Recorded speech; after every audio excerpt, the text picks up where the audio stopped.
عالمه که ما همه هر جا مسافره، مادر دعا بکن که دلگیره.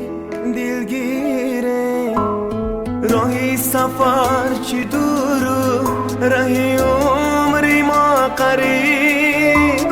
آنجا تو انتظار و من اینجا شدم غریب.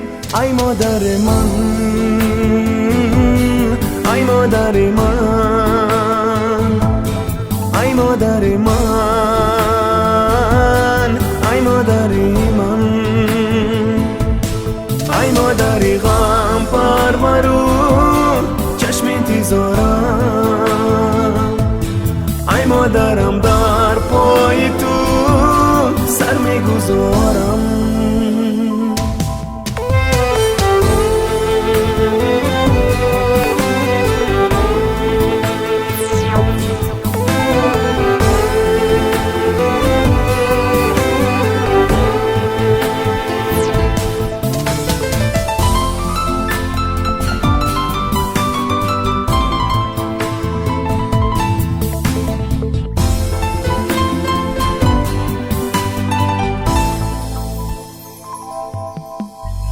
وقتی با غم رسیدن من غم به تو رسید، باری گرانی دردی مرا دستی تو کشید.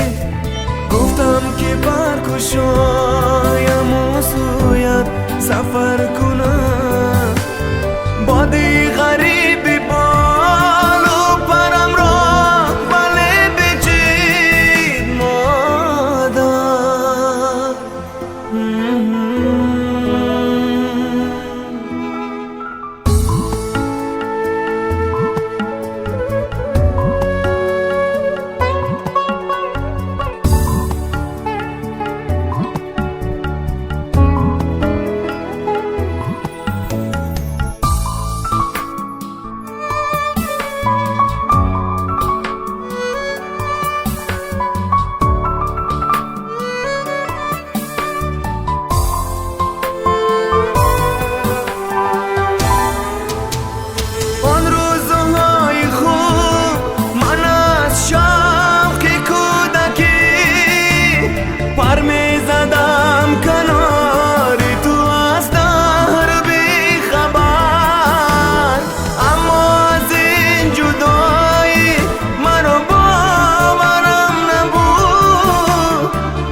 ای مادر من،